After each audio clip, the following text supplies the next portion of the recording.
Ang lalaki ay labis na nagulat ng isang gabi nang makita niya ang kanyang minamahal na babae na masidhing dumidila sa sariwang dugo mula sa isang bangkay, pagkabiglaang kumalat sa kanyang mukha dahil hindi niya inaasahan na ang kanyang kasintahan ay isang halimaw na nangangaso ng mga tao. Ang pangalan niya ay Kuro at upang takasan ang kanyang mga kaaway, siya at ang kanyang lingkod na si Benkei ay tumakas patungo sa liblib na kabundukan.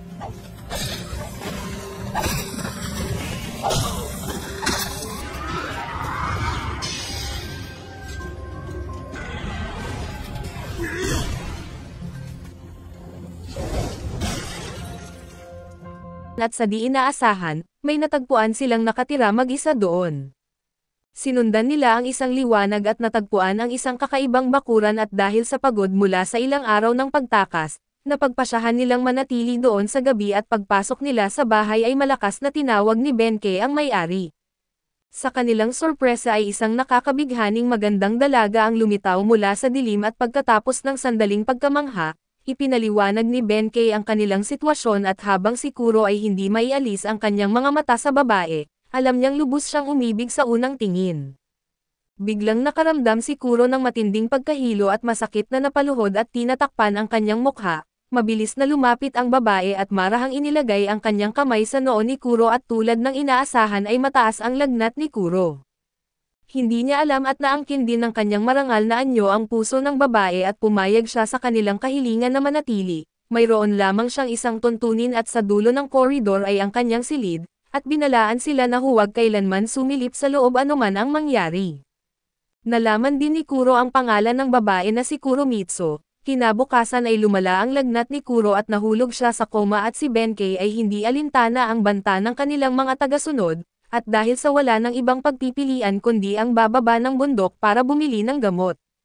Sa panahong ito ay naiwan si Kuro sa pangangalaga ni Kuromitsu at habang bumababa si Benkei, lalo siyang naguluhan sa bawat hakbang at nakita niya ang isang statue ni Buddha na tadtad ng dugo at wala ng ulo at mga braso, isang madilim at maulap na langit at isang mapanganib na magandang dagat ng mga pulang spider lilies.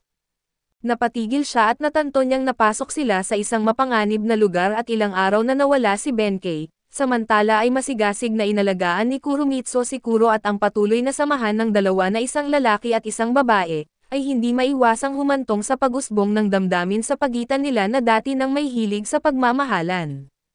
Gayunpaman kung kailan hindi na mapigilan ang kanilang mga damdamin ay itinulak ni Kuromitsu ang lalaki palayo sa isang kritikal na sandali. Nagsalita siya ng mga salitang hindi maintindihan ni Kuro na nagpapahiwatig na gaano man sila magmahalan, sila ay itinadhana na hindi maaaring magsama.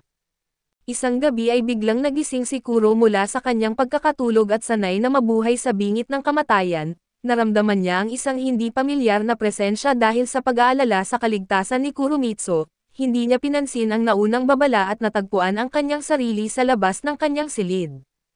Doon ay hindi sinasadyang natuklasan niya ang nakatagong lihim ni Kuromitsu. Si Kuromitsu na nahuling walang kamalay-malay ay tila natataranta. Natatakot na pandirihan siya ni Kuro bilang isang maruming halimaw. Gayunpaman ay bukod sa paunang pagkalito at hindi ipinakita ni Kuro ang pagkasuklam at nangako pa na itatago ang kanyang lihim. Ngunit bago pa man niya matapos ang pagsasalita at nagulat siya nang makita ang isang lalaki na tahimik na lumitaw sa likuran ni Kuromitsu.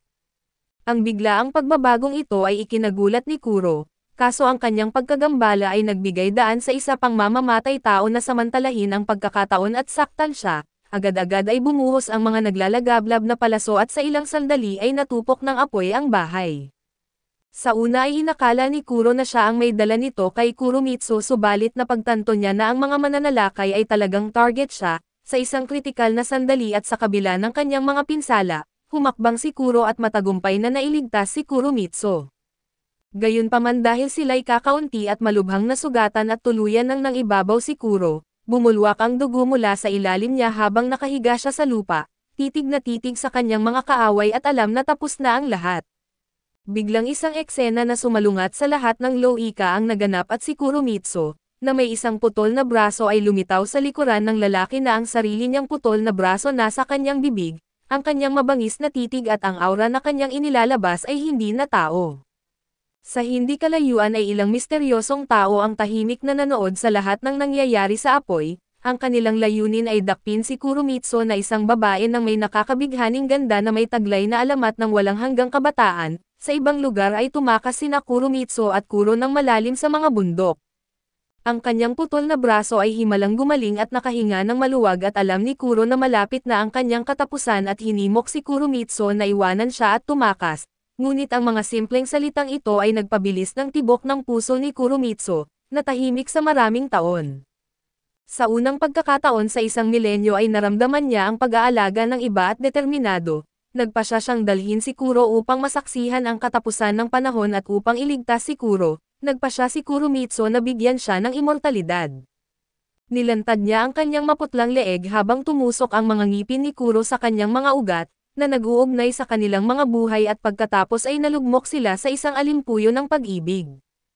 Pagkatapos ay nagluha si Kuromitsu ng komplikadong mga luha, nagpapasalamat na nakahanap ng kasama sa walang hanggang paglalakbay ng panahon, ngunit natatakot sa walang hanggang sumpa na kanyang ipinataw kay Kuro at tinatanong ang katarungan ng kanyang gawa. Habang sinisimulan na maaliw siya ni Kuro ay bigla siyang nakaramdam ng matinding sakit na isang epekto ng kanyang bagong kalikasan na vampira, na malapit nang lumipas at gayunpaman, biglang dumating ang gulo ng walang awang pinutol ng isang samurai ang katawan ni Kuro, na nagpadulas sa kanya sa gilid ng burol at ang kanyang kapalaran ay hindi alam. Pagkatapos ay itinaas ng samurai si Kuromitsu at itinarak siya laban sa puno ng kahoy at ang mastermind, na isang onmyoji ay ipinakita ang kanyang nakakatakot na mukha sa pamamagitan ng pag-alis ng kanyang maskara. Dumating siya para sa lihim ng immortalidad ni Kuromitsu na determinadong kunin ito kahit na nangangahulugan ito ng pagbubukas ng kanyang tiyan. Biglang sa gitna ng usok ay tumayo muli si Kuro at akala na patay na dahil walang emosyon ang kanyang mga mata, nasaksihan niya ang paghihirap ng kanyang kasintahan at isang lakas ng galit at sigla ang dumadaloy sa kanyang utak. Isang di pangkaraniwang aura ang kumalat sa lugar at habang nangako siyang pagbabayaran ng mga nakakasuklam na mga tao na ito, sa sandaling iyon ang lakas ni Kuro ay lumampas sa mga limitasyon ng tao, na nagpapakita kahit sa isang makapangyarihang samurai na parang isang laruan lamang. Sa isang iglap ang lahat ng kaaway ay nawasak at ipinaliwanag ni Kuromitsu kay Kuro na ito ang kapangyarihan ng dugo ng vampira, at kailangan niyang magpahinga upang lubos itong may sama at gayunpaman, hindi inaasahan ang onmyoji ay hindi papatay at natutunan na ang pag-inom ng dugo ni Kuromitsu ay makapagbibigay ng walang hanggang buhay, na halos matupad ang kanyang matagal ng hangarin. Nang may kabaliwan ay sinugod niya si Kuromitsu subalit sinundan ito ng pulang liwanag at hinati ang onmyoji sa dalawa. Si Benkei ang lingkod ni Kuro ay dumating sa tamang oras at handa na siyang tulungan silang tumakas, ngunit biglang tumigil si Kuromitsu at napansin ang marka sa kamay ni Benkei na kapareho ng sa mga kaalyado ng onmyoji. Naguluhan at tinanong ni Kuro si Kuromitsu kung ano ang problema subalit bago pa siya makapagbabala, kumikislap ang isang tabak at napugutan ng ulo si Kuro na habang unti-unting nawawala ang kanyang kamalayan, hindi niya maintindihan kung bakit papatayin siya ni Benkei at nakadama ng malalim na pagsisisi na mapaghihiwalay sa kanyang kasintahan sa buhay at kamatayan. Pagkatapos ng hindi matukoy na dami ng oras ay tumatagos ang sinag ng araw sa kagubatan at muli niyang iminulat ang kanyang mga mata, parang panaginip lang ang lahat at walang tiyak na patutunguhan. Nagsimulang maglakad si Kuro at hinimok ng isang tanging nais ay hanapin si Kuromitsu. Gayunpaman habang nasilayan ang bagong tanawin sa harap niya ay nanigas si Kuro na walang masabi, para bang siya'y dumating sa mga daan taon sa hinaharap at tahimik na tinitigan ni Kuro ang mga guho ng isang lungsod na yari sa bakal at konkreto, sa ilalim ng mga guho ay patuloy pa rin ang ugong ng aktibidad ng mga tao. Duguan man ay naglilibot si Kuro sa mga kalye na parang isang dayuhan at biglang isang binatang nagtatangkang mangakit ng mga customer ang huminto sa kanya, nang may magsalita sa kanya at nagtanong si Kuro kung ano ang lugar na ito. Naiinis at inakala ng binata na nakatagpo siya ng isang baliw at sa sandaling iyon, isang lalaking nagngangalang Karuta na naaakit ng karamihan ay dali-daling lumapit upang pigilan si Kuro, na nakatayo sa isang palatandaan ng kalsada na sinusuri ang lungsod. Ipinabatid sa kanya ni Karuta na ang lungsod ay tinatawag na Asuka at napansin ang magarang espada sa baywang ni Kuro. Nagsimulang magsalita si Karuta kaso bago pa siya makapagsabi pa ng higit ay tumalikod at umalis si Kuro. Abala siya sa kanyang pag-iisip kaya't hindi niya napansin ang may bumangga sa kanya. Nang napagtanto niya ito ay wala na ang kanyang espada at sa black market, Maraming mandurukot ang nagbebenta ng kanilang mga nakaw na bagay nang lumapit ang isang batang lalaki sa isang mangangalakal dala ang espada ni Kuro. Nang malapit na ang mangangalakal na bilhin ang espada ay dumating si Kuro at marahas na kinuha ito. Agad na nagalit ang pinuno ng seguridad at nagbanta na turuan siya ng leksyon at sa tensyonado na sandaling iyon, biglang lumitaw si Karuta at hinuhupa ang sitwasyon at nakakagulat na tila mataas ang katayuan ni Karuta. Hindi lamang umurong ang mga tao sa palengke kundi ibinalik din nila ang espada kay Kuro at humingi ng paumanhin. Sa isang bar ang karaniwang tahimik na si Kuro ay nabighani sa mga nakikita. Ipinaliwanag ni Karuta na ang pintura ay naglalarawan ng isang malaking sakuna mula sa mga siglo na ang nakalilipas. Lumabas na 24 na taon na ang nakalilipas at tumama ang isang asteroid sa Earth. Ginamit ng sangkatauhan ang mga sandata na nuclear upang wasakin ito subalit ang mga labi ay halos nagwasak sa sibilisasyon at nang marinig ito, biglang sumulpot ang isang kakaibang alaala sa isipan ni Kuro at ang imahe nila ni Kuromitsu na nakatayo sa itaas ng mga guho ay nag-flash sa kanyang harapan, ngunit sa susunod na sandali ay walang awang binaril si Kuromitsu ng mga tao. Samantala ay lumutang ang isang eroplano sa ibabaw ng lungsod ng Asuka at isang napakalaking anino ang bumagsak ng diretso mula sa pinto ng kargamento sa lupa, na nagdulot ng malakas na impact at nang maglaho ang usok ay lumitaw ang 5 metro ang taas na asol na halimaw at agad na nagsimulang patayin ang mga naninirahan sa lungsod, kasunod nito ay isang espesyal na combat squad na walang awang pumatay ng bawat buhay. Sila ay bahagi ng hukbo ng Red Emperor at isa sa mga higanti ng Apocalypse. Habang nagmamadaling magtago ang mga tao sa bar ay natuklasan ni Kuro ang isang misteryosong espasyo na nakatago sa likod ng pintura. Hindi nagtagal ay pumasok ang mga tropa ng Red Emperor sa bar. Sa sandaling iyon ay napansin ni Kuro na ang mga sundalo ay may parehong marka tulad ng kay Benkei. Sa ibang lugar ay nagbuntong hininga si Karuta nang ihanda ng hukbo ng Red Emperor na umalis sa bar nang hindi natagpuan ang kanilang target. Gayunpaman isang sigaw ang umabot sa kanyang mga tainga habang tumilamsak ang dugo ng isang sundalo, si Kuro na nababalot sa mapamuksang aura at ang salarin, sa harap ng kanyang mga kaaway ay hindi niya hahayaang makaalis silang buhay. Inactivate ni Kuro ang kanyang awakened state at walang laban ang mga sundalong may kagamitan, mabilis na bumagsak na patay sa harap niya at nang tila tapos na ay biglang sumalakay ang isang opisyal, nagamit ang kanyang kamay bilang isang talim at walang humpay na pumutol kay Kuro. Pagkatapos ng ilang hampas ay malubha ang sugat ni Kuro at bumagsak siya sa lupa. Hindi nagbigay ang opisyal ng huling hampas ngunit umalis na may pamamaalam.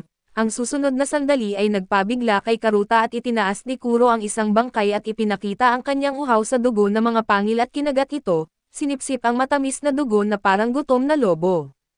Ang babaeng ito ang pinakasikat na prosti sa kalye na nagpapabagsak sa hindi mabilang na lalaki sa kanyang paanan. Gayunpaman ngayon ay nakatagpo siya ng kanyang katapat, gaano man subukang akitin ni Rai si Kuro ay nanatiling hindi natitinag ang lalaking nasa harapan niya. Bagamat nawala ang kanyang alaala ay naaalala pa rin niya ang kanyang tunay na pag-ibig, ang walang hanggang kasama na nakasama niya sa paglalakbay sa mga daanan ng panahon at sa huli ay sumuko si Rai, at sinabi kay Kuro na kung nais niyang hanapin ang kanyang nawawalang asawa ay dapat siyang pumunta sa tindahan ng karne sa kalye. Lumalabas na si Rai ay kasama ni Karuta at naniniwala siyang hahanapin ni Kuro si Kuromitsu at tiyak na kahit pinaghihinalaan na maaaring isang patibong, ay matatag na nagpa siya si Kuro na makipagkita sa kanya. Pinakilala ni Rai na kilala ni Kuro ang kanyang boss si Azana. Nang makilala si Kuro at diretso sa punto si Azana na sila ay bahagi ng isang pangkat ng paglaban na tinatawag na Haniwa at umaasa sila na sasali si Kuro sa kanila upang labanan ang hukbo ng Red Emperor. Matapos makita ni Karuta na walang kahirap-hirap na pinatay ni Kuro ang mga sundalo ng Red Emperor, ipinaalam niya ito kay Azana at nais niyang i-recruit si Kuro. Upang madagdagan ang tsansa na mapapayag siya na sumali ay dinala si Kuro ni Azana sa isang lihim na silid. Nang lumitaw ang paligid ay biglang nagbago ang ekspresyon ni Kuro, habang bumabaha ang kanyang isipan ng kakaibang ngunit malalim na alaala. Sa simula ng ika-19 na siglo ay wala ring alaala si Kuro na parang galing sa mahabang panaginip at walang naaalala. Sa kabutihang palad ay kasama pa rin niya si Kuromitsu at nakita ang pagkalito ni Kuro. Sinabi niya sa kanya na ipapahayag niya ang katotohanan kapag mas maayos na siya. Pagkatapos ay bumubulong siya ng isang kakaibang bagay sa kanya, Gayunpaman ay hindi maiiwasan ang gulo at may hindi inaasahang bisita nang dumating sa ibaba at nang iniabot ni Kurumitsu ang sandata kay Kuro ay nasa pintuan na ang kaaway. Ngayon ang kaaway ay pihit ang nakalock na doorknob at walang tagumpay, itinaas ang isang machine gun at hinihila ang gatilyo ng walang pag-atubili, hindi lamang kilala ng lalaking ito si Kurumitsu ngunit mayroon din siyang marka ng Red Emperor. Sa susunod na sandali ay gumanti ng putok si Kurumitsu kaso madaling iniilagan ng lalaki ang maiinit na bala, ginamit pa niya ang kanyang braso na machine gun upang harangan ang atake ni Kuro, saka hinuli ang ulo ni Kuro gamit ang kanyang paa at hinagis siya palabas. Bago pa makareaksyon si Kuro ay sumabog na sa kanya ang sunod-sunod na bala at bumuhos ang mga bala na parang malakas na ulan, at sa huli ay tinamaan si Kuro at habang malapit na siyang bumagsak ay nagkulay pula ang kanyang mga mata. Sa susunod na sandali ay tila bumagal ng husto ang mundo.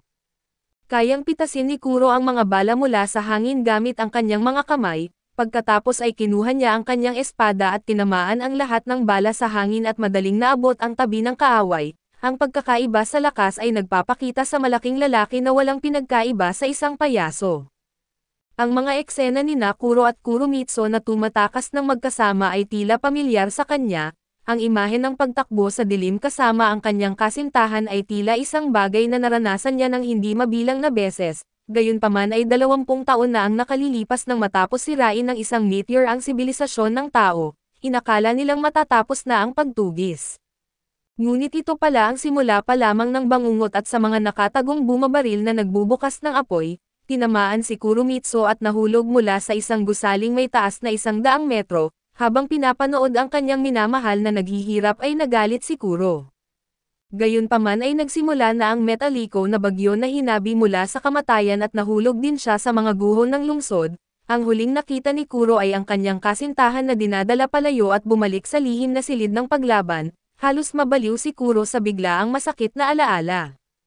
Sinamantala ni Azana ang sandaling ito upang ipaliwanag na ang grupong kumuha kay Kurumitsu ay ang hukbo ng Red Emperor, na ginamit ang kanyang dugo upang gumawa ng mga cyborg at ang opisyal mula sa hukbo ng Red Emperor na tinalo si Kuro kanina ay isa sa mga cyborg na ito. Ang kanilang malawak na kapangyarihan ay nagpapahintulot sa kanila na kumilos ng walang ingat, kaya mahalagang mailigtas si Kurumitsu mula sa kanila, gayunpaman ay malamig na inihayag ni Kuro na hindi ang hukbo ng Red Emperor kundi si Azana mismo ang kumuha kay Kurumitsu noong araw na iyon. Habang malapit nang bunutin ni Kuro ang kanyang espada upang makipaglaban, isang kakaibang lalaki ang lumitaw sa likuran niya na nagbabanta na kung hindi makikipagtulungan si Kuro, siya ay mamamatay doon bilang isang halimaw ngayon. Sa isang kritikal na sandali ay nakialam si Azana at sumang-ayon na posible ang pagtatagpo kay Kurumitsu, ngunit kailangan lamang ang pahintulot ng pinuno at pagkatapos, iniutos niya kay Karuta na nagtatago sa mga anino na dalhin si Kuro upang makipagkita sa pinuno. Ang buong sitwasyon ay lalong naging komplikado at hindi tiyak kung ang mga magkasintahan na naglalakbay sa ilog ng panahon ay maaaring magkita muli. Nakapiring ay sinundan ni Kuro si Karuta patungo sa punong himpilan ng paglaban ng Haniwa. Sa pagpasok ng susi at pagpindot sa mekanismo ay lumitaw sa harap ni Kuro ang isang lihim na malaking bulwagan. Dito ay muling nakita ni Kuro si Kurumitsu at ang kanyang walang hanggang kasintahan na nananatiling kahanga-hanga sa kagandahan sa paglipas ng mga milenyo. Kahit ang nakasisilaw na dagat ng mga phosphorescent na bulaklak ay pumusyaw sa kanyang presensya, subalit habang tangkang lapitan ni Kuro si Kurumitsu at umalsa ang isang ipoipo sa silid, at tinatabunan ng mga phosphorescent na petal ang kanyang paningin. Nang muling magmulat si Kuro ay bumalik sa normal ang lahat at ang nakaraang pangitain ay isang pagsusulit na inayos ng pinuno na si Ginang Saniwa, upang patunayan ang pagkakakilanlan ni Kuro at saka lamang dadalhin ni Saniwa si Kuro pabalik kay Kurumitsu. Gayunpaman isang hindi inaasahang pagbabago ng mga pangyayari ang naganap. Sa pagtanggap ng balita mula sa kanyang mga tauhan ay malaki ang pagbabago sa ekspresyon ni Saniwa.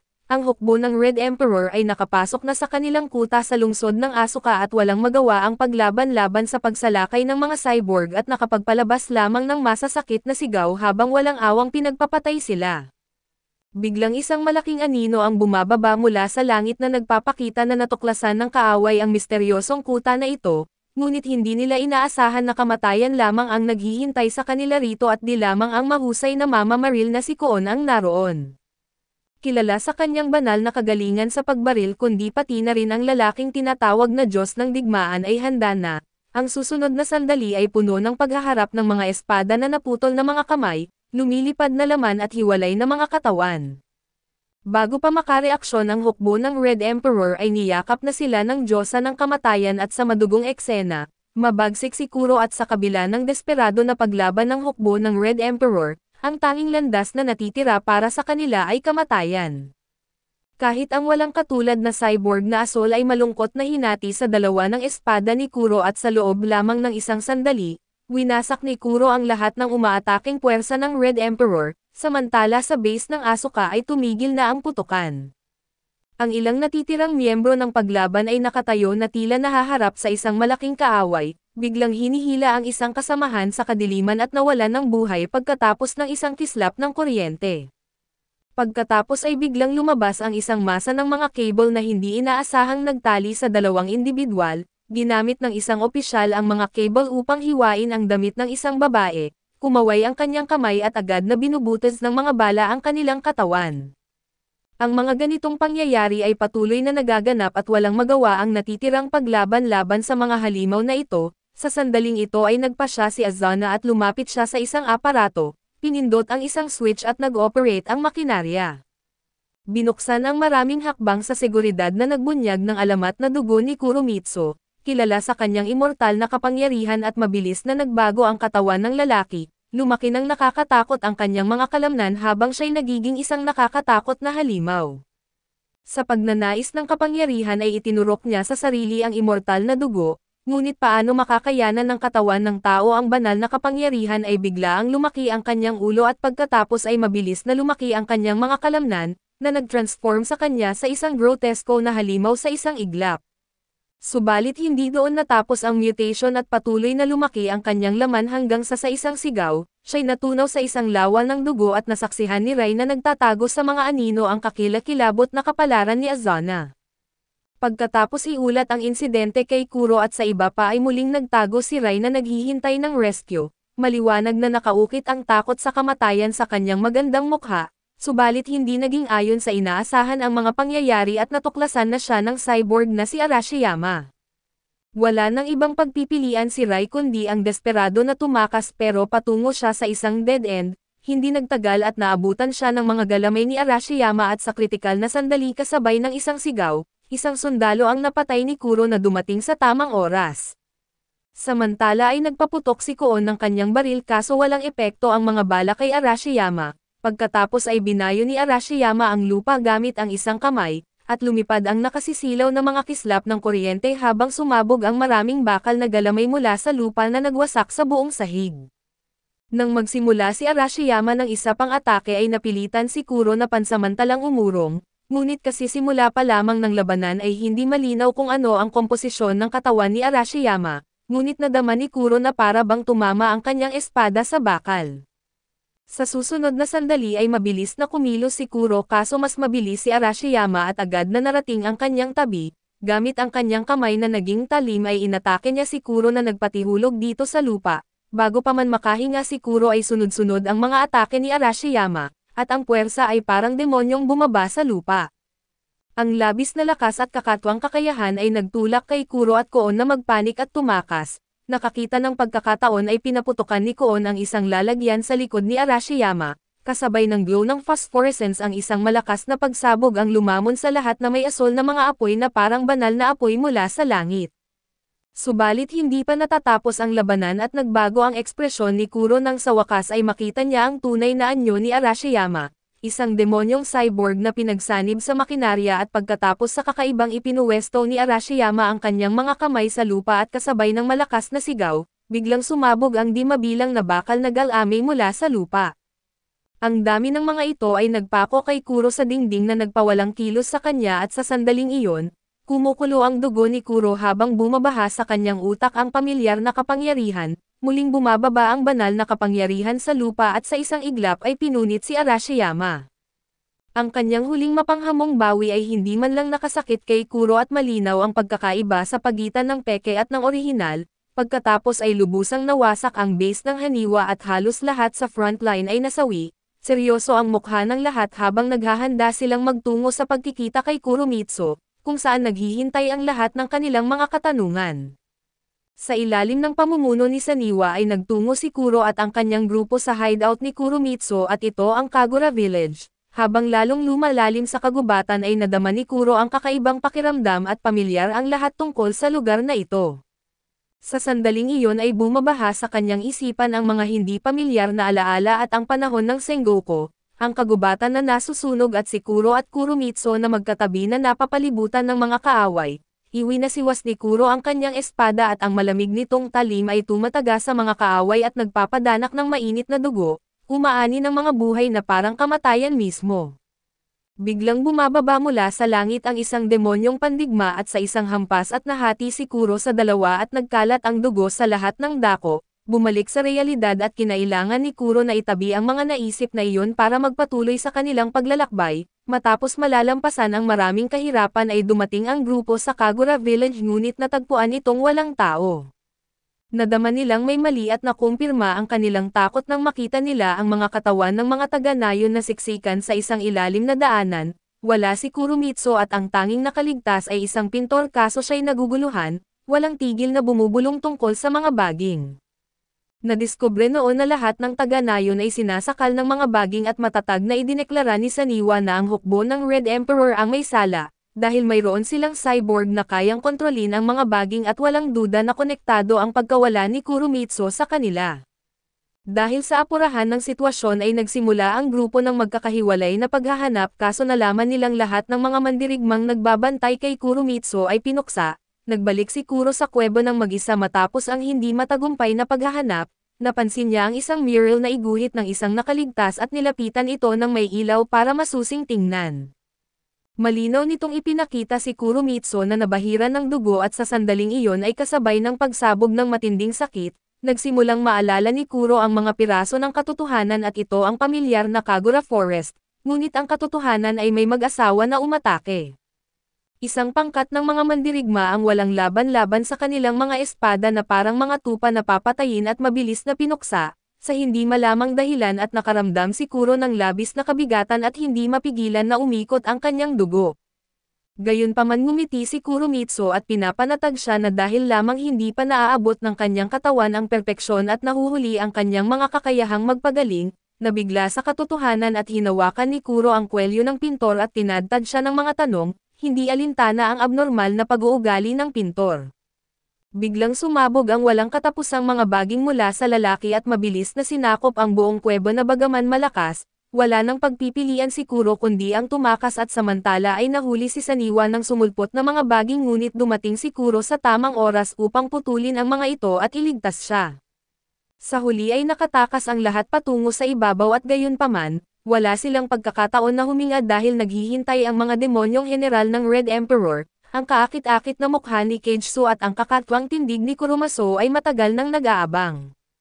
Sa isang signal lamang ay makakatawag ang babaeng ito ng mga uhaw sa dugong baging at hindi lamang siya makapangyarihan, ngunit nagtataglay din siya ng kaakit-akit na karisma at sa hindi inaasahan, ang gayong kagandahan ay bigla ang hinawakan at marahas na nabali ang leeg ilang sandali lang ang nakalipas.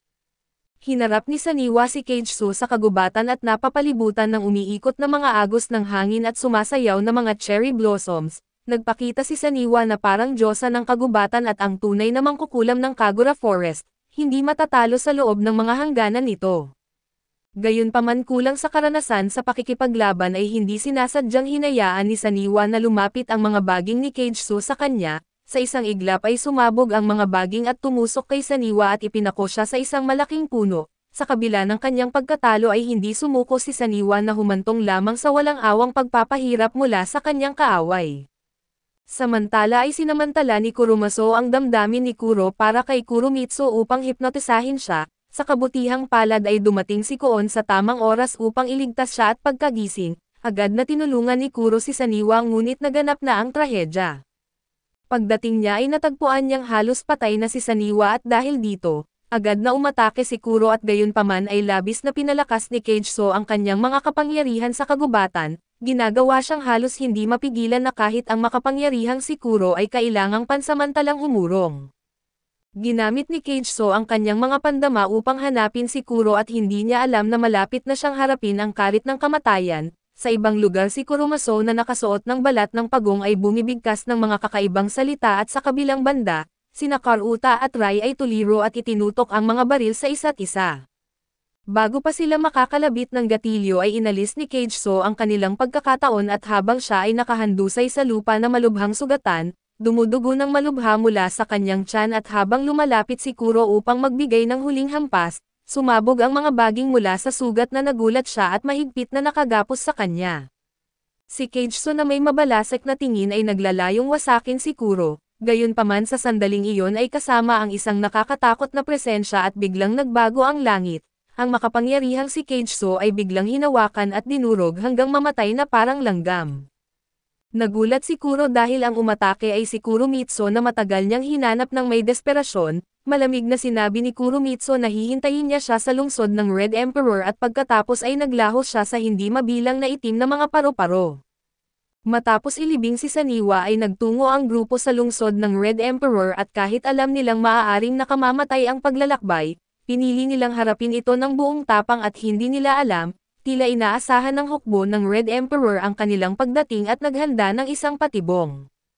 Habang bumababa ang drawbridge at ilang tangke na handang magpaputok ang nakaposisyon,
sa huli habang bumagsak ang kanilang sasakyan ay nakarating si Kuro at ang kanyang mga kasama sa lungsod, habang sinamantala ni Kurumaso ang pagkakataon para hahabol na may layuning bumawi para kay Kage-so. Hindi alam ni Kurumaso na hindi si Kuro ang tipo ng taong kayang niyang labanan at sa isang iglap, ay itinuhog sa ulo ang cyborg. Bagamat nakarating si Kuro sa lungsod ng Red Emperor na malaki ang naging kapalit at namatay si Karuta dahil sa labis na pagkawala ng dugo, at pansamantalang nawala si Koon at ngayon si Kuro at Rai na lamang ang natitira sa koponan, walang paraan pabalik at kailangan nilang magpatuloy pasulong. Sa sandaling iyon ay natuklasan ni Kuro na si Koon ay dati nawawala ay humaharang sa kanilang daan, biglang naglagablab ang mga alon ng kuryente sa lupa at isang malaking aparato sa tabi nila ang nag-activate, isang malakas na alon ng tunog ang naging sanhi upang hindi sila makakalaban. Lumitaw mula sa kawalan ang isang holographic na imahe na nagpapakita ng baliw na siyentipikong si Hasegawa ng hukbo ng Red Emperor. Lumalabas na ang lahat ay bahagi ng kanyang sabuatan at si Koon ay isang undercover agent na inilagay niya sa tabi ni Kuro, at ngayon ay nahulog si Kuro sa kanyang bitag. Malapit nang magsimula ang baliw na plano at nahulog si Kuro sa bitag ng kaaway at nawalan ng malay at pagkagising niya, nakita niya ang mga larawan ng kanyang sarili na nakikipaglaban sa iba at sa sandaling iyon, lumapit si Hasegawa at nagbunyag ng isang nakakagulat na lihim. Ayon sa kanilang pananaliksik at obserbasyon at hindi perpekto ang katawan ni Kuro na immortal na kailangan niya ng kapalit ng katawan bawat 100 taon para mabuhay, na nagbora ng lahat ng alaala sa bawat pagkakataon at mula nang malaman ang katotohanan 20 taon na ang nakalipas, lumakas ang isang ideya sa isipan ni Hasegawa. Kung ang sagradong dugo ay makatagpo ng perpektong katawan, maaari ba itong lumikha ng panghuling anyo ng buhay kaya't ginamit niya ang dugo ni Kuro upang likhain si Koon at ang ika-48 na immortal na test subject, lumalabas na bahagi rin si Kurumitsu ng planong ito. Habang ibinubunyag ni Hasegawa ang mga lihim sa likod ng mga alaala ni Kuro ay unti-unting nagising ang nakatagong mga alaala ni Kuro. 1 taon matapos ang pagkawasak ng sibilisasyon ng tao at nakikipaglaban pa rin si Kuro laban sa hukbo ng Red Emperor, pagkatapos ng labanan ay nakaramdam siya ng bigat at bumagsak. Pagkagising niya muli ay nakita niya si Kuromitsu sa mga guho at hinihila ang katawan ng patay na si Kuro. Nagtaka si Kuro kung ano ba talaga ang nangyayari at kasunod nito ay kinuha ni Hasegawa ang isang bote ng dugo ni Kuro at bago subukang palitan ang katawan, nais niyang makita kung ano ang magiging epekto ng pagtuturok nito sa isang normal na tao. Halos mabaliw siya sa kanyang pagkahumaling sa agham ng buhay at habang malapit na siyang mag-iniksyon kay Rai, nakawala si Kuro mula sa kanyang pagkakagapos at sa galit ay sinuntok si Hasegawa na nagpalipad dito. Lubos na ikinagalit ito ni Hasegawa at pagkatapos ay isinuksok niya ang kanyang braso sa isang makina, na nag-iniksyon sa kanya ng malaking dosis ng mga kemikal at kumalat ang madilim at masamang aura mula sa kanyang katawan. Sa isang iglap ay nag-transform si Hasegawa sa isang nakakatakot na halimaw. Bago pa makareaksyon si Kuro ay sumugod na ang halimaw sa kanya at nag-spray ng lila na lason diretso sa kanyang mukha. Agad na tinatakpan ni Kuro ang kanyang mga mata at napaluhod at labis na nasaktan sa matinding sakit. Sa kritikal na sandaling ito ay sinubukan ni Rai na mapakalma si Kuro sa pamamagitan ng isang communication device at naging mga mata niya at ginabayan siya. Sa tulong ni Rai ay nakayanan nila ito ngunit malubhang nasugatan si Kuro at nadapa siya at nahulog sa isang mekanikal na hukay. Napagtanto ni Rai na nawala si Hasegawa at binalaan niya si Kuro na mag-ingat at hindi niya alam, nasa tabi na niya ang demonyong si Hasegawa at malapit na siyang magtiis ng walang katapusang pagdurusa. Ipinako ni Hasegawa si Rai sa lupa gamit ang kanyang mga tentacles at ang kanyang mga sigaw ay lalo lang nagpalakas sa baliw na tawa ni Hasegawa. Balak niyang ipakita sa kanya ang tinatawag niyang impyerno. Gayunpaman ay hindi alam ni Hasegawa at habang siya ay nalulugod sa kanyang kalupitan ay lumapit si Kuro mula sa likuran, tinutuhog ni Kuro si Hasegawa ng isang bakal na tubo at gamit ang lahat ng kanyang lakas, itinapon siya sa isang crushing machine. Habang gumagana ang makina ay lubusang nawasak ang baliw na siyentipiko at nang malinaw na ang sitwasyon, napagtanto ni Kuro na si Kuromitsu ang utak sa likod ng lahat at determinado na harapin ang kanyang walang hanggang kasintahan at makawala mula sa walang tigil na kapalaran, naghanda siya para sa isang pagtatagpo. Ngunit nabigla si Rai na malubhang nasugatan na ay binaril sa ulo ng isang tao si Koon at ang dating kasama ni Kuro at ang kanyang sariling kopya, gaano ba kalalim ang pagkakasalan ng isang magandang babae. Upang masiguro ang immortalidad para sa kanyang asawa at nilalandi niya ang kanyang kopya na balak gawing perpektong sisidlan para sa espiritu ng kanyang asawa, hindi niya inaasahan na ang aksyon na ito ay magbibigay ng damdamin sa kopya, na halos humantong sa isang mapaminsalan na pagkakamali. Kamakailan lang ay inambus at pinatay ni Koon si Rai at pagkatapos ay may baluktot ng ngiti at dahan-dahan na lumapit kay Kuro. Pinaputukan ng mga bala ang isang kalapit na bintana sa isang galit na pagsalakay at natigilan si Kuro. Nagtataka kung bakit ang dating kasamahan sa armas ay maaaring maging ganito kalamig ang dugo. Sinipa pa ni Koon ang katawan ni Rai palabas ng bintana. Mag-isa na ibinulalas ni Koon na siya at bilang isang nilikhang artificial ay nagkaroon ng damdamin at umibig kay Kuromitsu. Handa siyang gawin ang lahat upang mapapasaya siya ngunit sa huli ay napagtanto niyang siya ay isang sisidlan lamang. Nagtatanong siya kung maaaring naiiba ang mga bagay kung wala si Kuro. Habang ang inggit ay nagiging galit at inatake ni Koon si Kuro ng espada ng walang babala, pinatunayan ang kanyang sarili bilang isang mahusay na mandirigma sa espada sa kabila ng pagiging immortal din. Napapalibutan ng isang kapansin-pansin na aura ng walang hanggang mali siya at ang kanyang galit ay nakikita sa pula. Inilunsad ni Koon ang isang buong pagsalakay at desperado na patayin si Kuro sa mismong lugar, binaliw ng kanyang walang hanggang inggit. Ang pag-atake ni Koon ay nag-trigger ng elevator na nagdulot nito na mabilis na tumaas nang wala sa kontrol. Sa sandaling ito si Koon ay nagdeliryo at naniniwala na ang pagpatay kay Kuro ay tiyak na magpapa-inlove kay Kuromitsu sa kanya. Nakakita ng pagkakataon sinamantala ni Koon ang pagkakataong ipinagkaloob ng pagiging pabaya ni Kuro.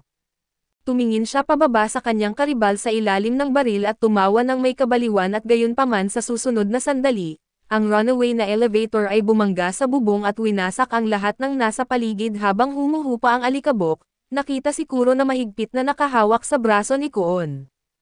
Sa hindi inaasahan ay nagtanong ang nababaliw na si Koon kung ang tatlong itim na nunal sa baywang ni Kuromitsu ay ilusyon lamang niya, dahil ang sarap na naramdaman niya noong araw na iyon ay tila tunay na tunay sa kanya at nagtataka siya kung tunay nga ba niyang nakuha ang pag-ibig ni Kuromitsu. Sa katahimikan ni Kuro at sumabog sa may sakit na tawa si Koon na naniniwala siyang sa wakas ay nanalo siya, Ngunit bago niya lubusang ipagdiwang ang kanyang tagumpay at binitawan ni Kuro ang kanyang hawak, hinayaang harapin ni Koon ang kahihinatnan ng kanyang kabaliwan. Pagkatapos ay tumayo si Kuro sa gitna ng pagkasira at walang nasabi sa mahabang panahon na para wakasan ang lahat. Naglakad siya sa tahimik na koridor patungo sa kanyang huling destinasyon kung saan ang kanyang kaaway, ang Red Emperor, ang pangunahing salarin na nakaugnay sa kanya sa loob ng 1,000 taon, ay naghihintay na may tumutugtog na musika. Ngayon ay nakatayo sa harap niya ang Red Emperor at oras na upang hayaang magdugo ang mundo. Ngayon lang ay matapos magbayad ng malaking presyo sa wakas ay hinarap ni Kuro ang Red Emperor, tinitigan niya ang kanyang kalaban na ilang libong taon na ang edad at nagpasya si Kuro na tapusin ang lahat ngayon. Ngunit bago siya makausad ay pinigilan siya ng mga gwardya ng Red Emperor at habang nakatayo ang dalawa, inilunsad ng isang gwardya mula sa ikalawang palapag ang isang sorpresang atake, ngunit madali itong inilegan ni Kuro.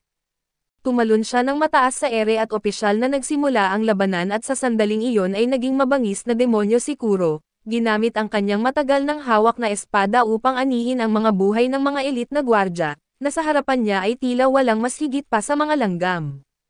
Sa ilang sandali lamang ay nabahiran ng dugo ang koridor at ito ay simula pa lamang ay determinado siyang tuluyang puksain ang kanyang mga kaaway.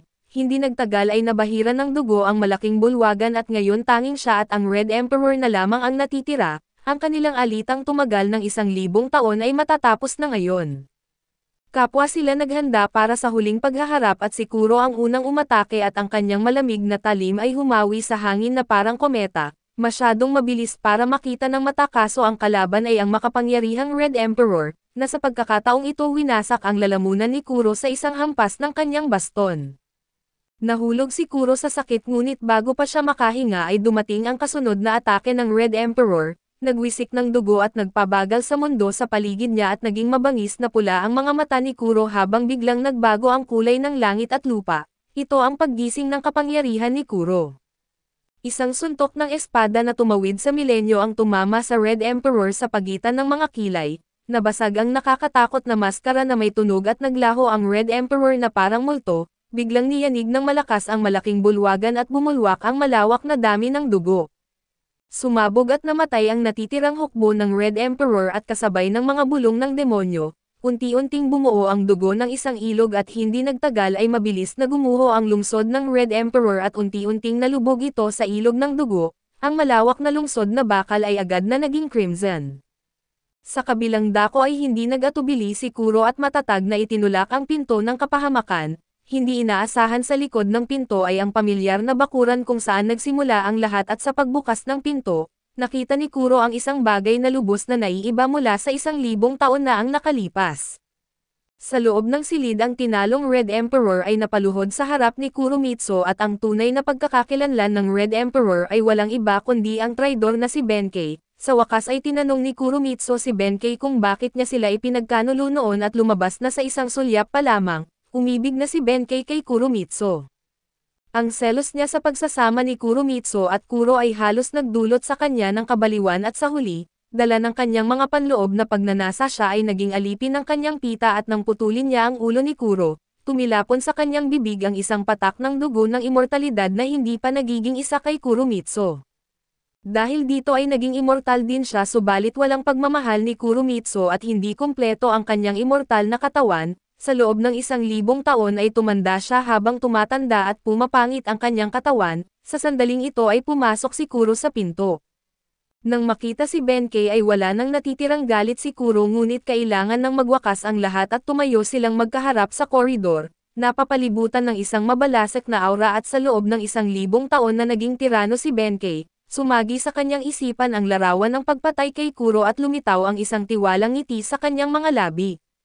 Gayunpaman ay hindi niya alam na ang naghihintay sa kanya ay isang kamatayang naantala ng 1,000 taon at bagaman pinatay ni Kuro si Benkei, hindi pa rin niya ito mabibitawan na sa parehong oras, mabigat ang pakiramdam ng kanyang katawan at umiikot ang kanyang dugo. Tiniyak sa kanya ni Kuromitsu na huwag mag-alala at ipinaliwanag na ito ay dahil hindi perpekto ang kanyang katawan. Nang muli niyang imulat ang kanyang mga mata at nakita niya si Kuromitsu na hawak ang kanyang ulo, naibalik ang lahat ng kanyang mga alaala mula sa 1,000 taon at ang mga masasakit na alaalang ito ay nakamanhid sa kanya. Sa wakas naunawaan niya ang pait ng immortalidad at ninais na mamatay at tapusin na ito, ngunit sila ni Kurumitsu ay natali sa isang walang hanggang kasunduan na nag-iisa siyang liwanag sa kanyang walang hanggang kadiliman, pinahahalagahan ito ni Kurumitsu at hindi niya ito basta pababayaan.